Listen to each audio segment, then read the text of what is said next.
Greetings, everyone. This is Mike Wright, the Astro Sherpa, dropping in with a spatial report. Wow. This new moon at the end of Scorpio is ushering in major transformations and a rebirth. So, in order to be reborn, you got to let go of the old. Release the old toxicity, these identities that you keep going back to thinking that they're gonna make you whole. They're not. So we're now dealing with Mercury retrograde coming to an end at 20 degrees, and Saturn tomorrow turns direct up here at 25 degrees of Pisces. So we're looking at, right now, we're going to correlate and show you in the real world on our field trip, the moon, right on the peak. So let's show you right here. Look at that, right on the peak. I'm facing due south. So the top of our chart is south. That's kind of counterintuitive, but everything above us is mirrored below. So a negative image is printed into a positive image in reverse. So we have this major water trine still going on between Saturn, Jupiter, Venus. She's getting ready to get out of this Scorpio world where she's fallen. And then Mercury, once she goes direct, we'll be making this water trine as well. So this is going into the depths of your past selves that you keep feeling wounded, ugly, crying, bad emotions. That's what you need to release so you can come into the new world. Literally, Sagittarius is your higher beliefs in yourself and a greater power. So it's leaving Earth, learning to fly. Like literally aiming for a higher perspective and then letting it go, whatever you're shooting, an arrow or your dreams, you just let it go and then watch what happens. So up here, the moon in Aquarius, right on just past the peak, so of midheaven, MC. So now the moon is looking at this beautiful belief system in the community. So what's wild is 72 degrees of the moon cycle is a very special time for initiation into your spirituality, leaving the material 3D and all the bullshit projections behind so you can see the greater picture. So this wheel is the solar path of consciousness, literally rotating around in an eternal loop. And the moon is the reflection of that vitality through others and your past experiences.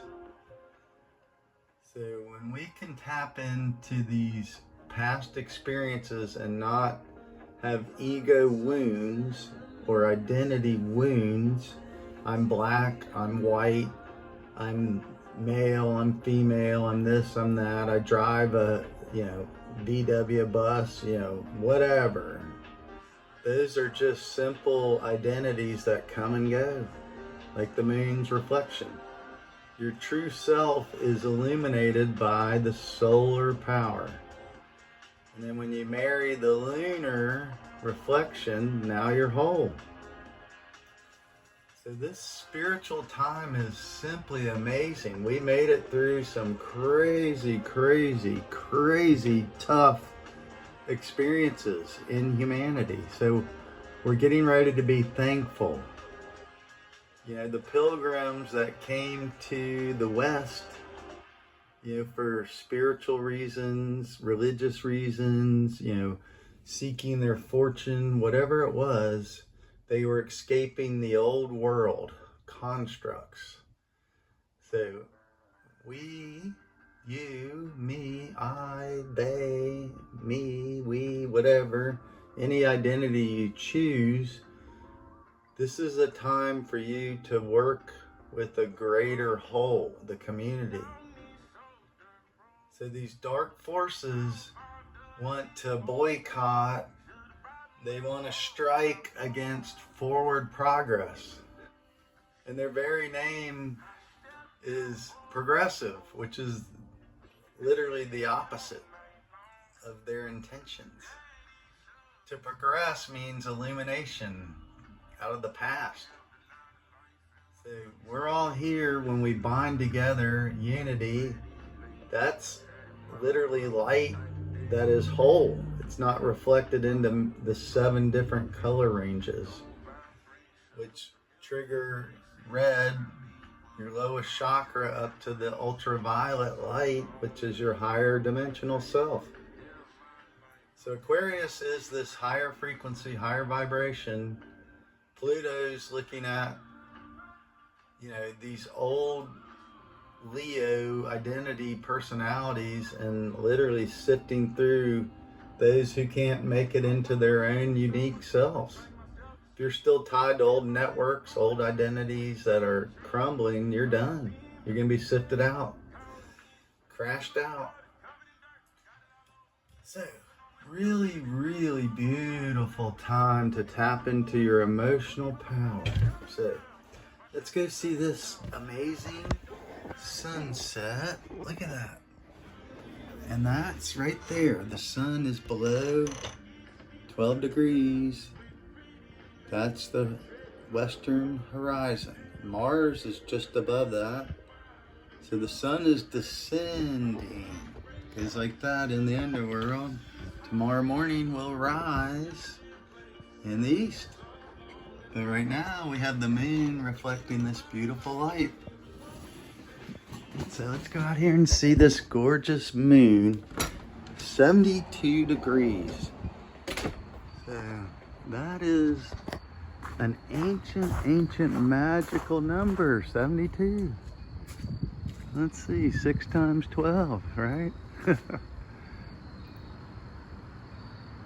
So that is a waxing crescent moon right on the peak of the midheaven, due south. So from above, if we were up there where the moon was looking down to earth, that would be north. So this Mercury retrograde's almost over, and Saturn, oh wow, we got this beautiful, beautiful sunset. Just amazing. So we're seeing these higher dimensional objects, coming through our solar system that is enlightening us to different aspects. Materialistic, as far as other solar systems, interstellar. So humanity's still being blinded by these material battles. So we're now descending to the winter solstice. And thankfully, we've already passed the halfway point, which was All Hallows Eve, Halloween. The scariest part is behind us. So we're still losing light until that winter solstice, and then the light comes back December 24th and 25th. You know what that means. So really, really, really nice time to let go of the outer world programming bullshit scaring you. This is an immense awakening to higher consciousness. We are all unified under light in one principle. When light is refracted, then we get many colors. And the opposite of the white light is darkness, black, void, empty, depression. So we live in a dual world, but we can unify that with consciousness. So that's your dreams and your logic in harmony. Realizing that there are many perspectives. It's not all just logic, or it's not all just imagination. Any way you go, let the old world go. Let the leaves of pain and misery fall away. Embrace this new time. You have to be thankful we're all alive. Any way you go, I hope you're well. Tune up, tune up, tune up, tune up, tune up. Can't get enough of tuning up. Tune up. Take care. Astro Sherpa out.